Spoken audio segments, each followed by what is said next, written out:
छत्रपती संभाजीनगरमध्ये विजयी उमेदवारांनी नाचवल्या तलवारी। अभिजित जीवनवालवर गुन्हा दाखल। संजय शिरसाट यांच्या मुलीवर गुन्हा दाखल न झाल्यानं चर्चांना उधाण। सोलापुरात मानहानीकारक पराभव। हा पराभव अंतिम नसल्याचं म्हणत प्रणिती शिंदे यांचं कार्यकर्त्यांसाठी भावुक पत्र।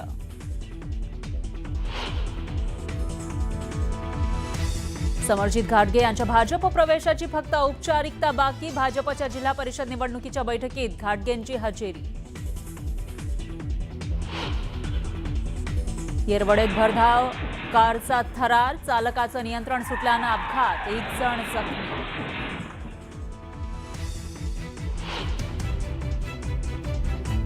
पुण्यात ग्रँड सायकल टूरचं आयोजन। प्रमुख रस्त्यावरील शाळा महाविद्यालयांना सोमवारी सुट्टी जाहीर। शहरातील महत्त्वाच्या रस्त्यावरील वाहतूकही बंद।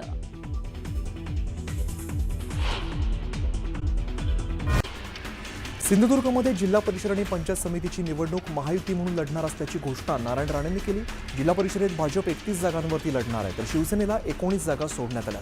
पंचायत समितीमध्ये भाजप 63 आणि शिवसेना 34 जागांवरती लढणार असल्याची माहिती राणेंनी दिली। जिल्हा परिषद निवडणुकीसाठी अजित पवार ॲक्शन मोडमध्ये आले। ते पुण्यात अनेक इच्छुक उमेदवारांच्या मुलाखती घेतात। सोलापुरात भाजपनं जिल्हा परिषद निवडणुकीची तयारी सुरू केली आहे। माजी आमदार प्रशांत परिचारक यांनी पंढरपूर तालुक्यातील विविध गट आणि संघटनांमध्ये बैठका सुरू केलेल्या आहेत। येत्या 2 दिवसात पक्षादेशानुसार निर्णय घेणार असल्याचं त्यांनी सांगितलं। सोलापूर जिल्हा परिषद निवडणुकीसाठी मोहिते पाटलांच्या बंगल्यावर इच्छुक उमेदवारांच्या फेऱ्या वाढल्यात। माढा लोकसभा मतदारसंघात खासदार धैर्यशील मोहिते पाटील यांचं प्राबल्य आहे, त्यामुळे अनेक मातब्बर नेते तिकीट मिळावं यासाठी मोर्चे बांधणी करतायत। तर मोहिते पाटील यावेळेला मोठ्या ताकदीने निवडणूक लढवणार असल्याची माहिती समोर येते। रत्नागिरी जिल्ह्यातील दापोली विधानसभा मतदारसंघातील पंचायत समिती आणि जिल्हा परिषद निवडणुकीसाठी प्रशासन सज्ज झालंय। निवडणूक प्रक्रिया शांततेत पार पडावी यासाठी प्रशासन सज्ज आहे। बोगस आणि दुबार मतदान रोखण्यासाठी काटेकोर तपासणी केली जाते।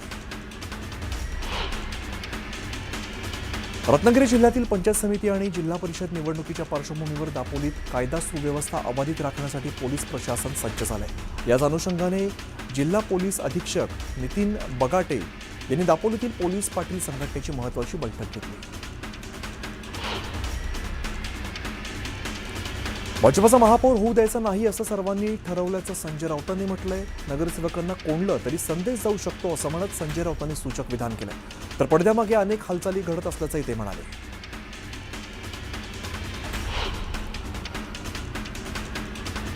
आमदार फोडलेल्यांना नगरसेवक कोंडून ठेवावे लागतात। शिंदेंच्या हॉटेल पॉलिटिक्सवरती राऊतांनी टोला लगावलाय। तर नगरसेवक पळवले जाण्याची शिंदेंना भीती ही किती मोठी हास्यचित्र असल्याचं म्हणत त्यांनी शिंदेंना डिवचलंय। आम्ही ताज लँड एंडला जेवायला जातो, योगीच आमच्यावरती संशय घेऊ नका असं संजय राऊतांनी म्हटलंय। तर कोंडलेल्या नगरसेवकांना विकासाच्या नावावर बाहेर काढण्याचा टोला त्यांनी लगावलाय।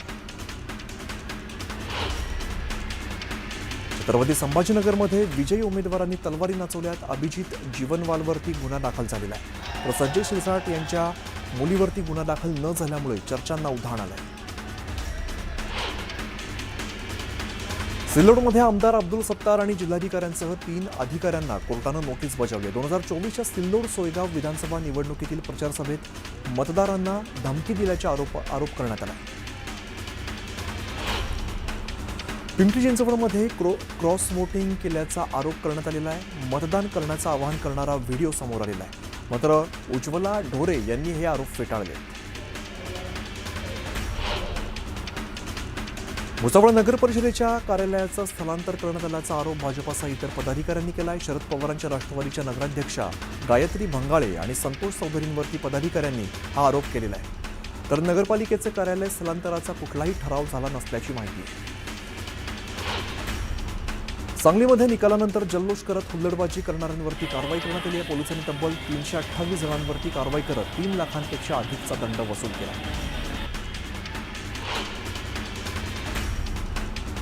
जळगावमधील पालिका निवडणुकीसाठी मतदानाची मोजणीनंतर शिवसेना ठाकरे गटाचे पराभूत उमेदवार माजी उपमहापौर कुलभूषण पाटील यांच्यासह समर्थकांवरती गुन्हे दाखल करण्यात आले। शासकीय कामात अडथळा निर्माण केल्याच्या आरोपांवर हा आरोप करण्यात आला आहे. नागपूर महापालिकेत 21 वर्षांची लक्ष्मी हत्तीठेले नगरसेविका म्हणून निवडून आलेली आहे. लक्ष्मीचे वडील राजू हत्तीठेले 2 वेळा नगरसेवक राहिलेत. स्वर्गीय वडिलांचा फोटो गाडीवरती लावत लक्ष्मीने विजयी मिरवणूक काढली. सांगली महानगरपालिकेच्या निवडणुकीत भाजपाकडून निवडून आलेल्या नूतन नगरसेवकांचा सत्कार करण्यात आला. भाजप आमदार गोपीचंद पडळकरांकडून सत्कार करण्यात आला. मिरजेच्या प्रभाग क्रमांक 7 मधून भाजपाचे 4ही उमेदवार विजयी झालेत. सोलापूर महापालिकेत भाजपाच्या विजयानंतर शहरात ठिकठिकाणी बॅनरबाजी करण्यात आली. सोलापूरच्या राजकारणात नवा अध्याय, व्यक्ती हारली पार्टी जिंकली अशा आशयाची बॅनरबाजी करण्यात आली आहे. या बॅनरमधून सुभाष देशमुखांना टोला लगावल्याची जोरदार चर्चा आहे. अमरावती महापालिकेमध्ये महिला राज असणाऱ्या 87 जागेपैकी 45 जागांवरती महिला नगरसेवक निवडून आल्या. अमरावतीमध्ये रवी राणांनी भाजपाचा गेम केल्याचा आरोप काँग्रेस नेत्या यशोमती ठाकूर यांनी केलेला आहे. तर यशोमती ठाकूर या लवकरच भाजपामध्ये येणार असल्याने त्यांना भाजपाची चिंता लागल्याचा टोला नवनीत राणांनी लगावला आहे. वसई विरार महापालिकेत बहुजन विकास आघाडीने 71 जागांसह स्पष्ट बहुमत मिळवलंय. तरी भाजपाने ऑपरेशन लोटस राबवत बवियाचे नगरसेवक फोडण्याची तयारी सुरू केली आहे. याची पोस्ट सोशल मीडियावरती व्हायरल झाली आहे. दरम्यान बविया अध्यक्ष हितेंद्र ठाकूर यांनी मात्र या चर्चेचा खरपूस समाचार घेतला. जळगाव महापालिकेच्या महापौर आणि उपमहापौर पदासाठीची राजकीय रंगत दिवसेंदिवस वाढत असतानाच महायुतीतील घटक पक्षांमध्ये शेजारची खुर्ची मिळवण्यासाठी चुरस पाहायला मिळते. जळगाव महापालिकेत महायुतीला तब्बल 69 जागांवरती बहुमताने विजय मिळाल्यानंतर आता सत्ता स्थापनेच्या हालचालींना वेग आलाय.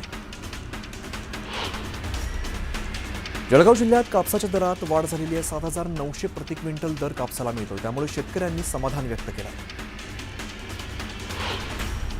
जालन्याच्या हसनाबादमध्ये धनगर समाजाने चक्काजाम आंदोलन केलंय. धनगर समाजाला एसटी प्रवर्गातून आरक्षण देण्याची मागणी करण्यात आली आहे. दरम्यान दीपक बोराडेंच्या आंदोलनाला पाठिंबाही जाहीर करण्यात आला आहे. सातारा जिल्ह्यातील राष्ट्रीय महामार्गावरील खंबाटकी घाटाच्या नवीन बोगद्याचं काम पूर्ण झालंय. पुढील 8 दिवस वाहतुकीची चाचणी केली जाणार आहे. हा बोगदा प्रकल्प दुहेरी मार्गाचा आहे. यामधील 2 स्वतंत्र बोगद्यामधून पुण्याला आणि साताऱ्याला एकत्र प्रवास करता येणार आहे. कोल्हापूरच्या दऱ्याचे वडगावमध्ये स्मशानभूमीत भानामतीचा प्रकार केल्याचा आरोप करण्यात येतोय. 2 जणांना पकडण्यात आलंय तर 3 साथीदार अजून पसार आहेत.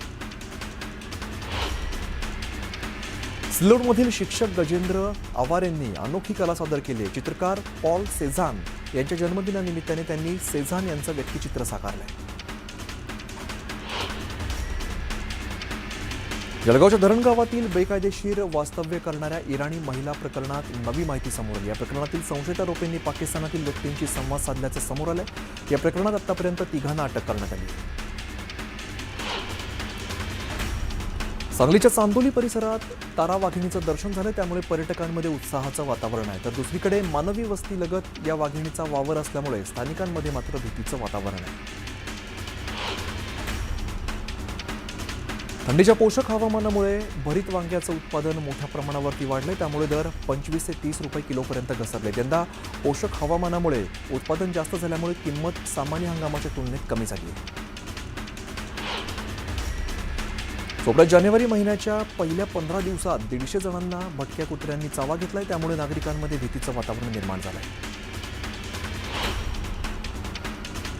भुसावळ बाजारपेठ पोलिसांनी कॉम्बिंग ऑपरेशन राबवत मुस्लिम कॉलनी परिसरातून 19 वर्षीय रेकॉर्डवरील गुन्हेगाराला अटक केली. आरोपीकडून 1 गावठी पिस्टल आणि 2 जिवंत कारतुसं जप्त करण्यात आली. जळगावात कौटुंबिक वादातून तरुणावरती हल्ला करण्यात आला. आरोपींवरती अटक करण्याच्या मागणीसाठी जखमी तरुणानंच पोलीस ठाण्यासमोर ठिय्या आंदोलन केलंय. संबंधितांवरती अटक करण्याची मागणी तरुणांच्या नातेवाईकांनी केली. जळगावच्या पळशीमध्ये सुपो महाराजांच्या दर्शनासाठी भाविकांनी मोठी गर्दी केली. पौष महिन्याचा शेवटचा दिवस असल्यामुळे भाविकांनी दर्शनासाठी रांगा लावल्या. बीडच्या कोळेवाडीत संत गंगा भारती महाराजांच्या पुण्यतिथी उत्सवाची सांगता झाली. हजारो भाविकांनी या उत्सवात उपस्थिती लावली होती. दरम्यान भाविकांना महाप्रसादाचं वाटप करण्यात आलं. नालासोपारातील मोरेगाव परिसरात माघी गणपतीचं पारंपरिक नृत्याच्या तालावरती आगमन झालं. पारंपरिक वेशभूषा धारण करत लेझिमच्या तालावरती वाजत गाजत बाप्पांचं स्वागत करण्यात आलं.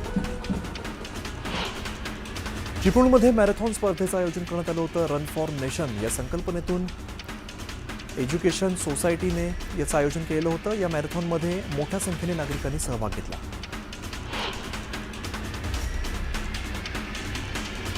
मुंबई डाटा मॅरेथॉनचं दिमागदार आयोजन करण्यात आलंय. देश विदेशातून अनेक लोक यात सहभागी झाले. दिग्गज धावपटू या मॅरेथॉनमध्ये सहभागी झाले.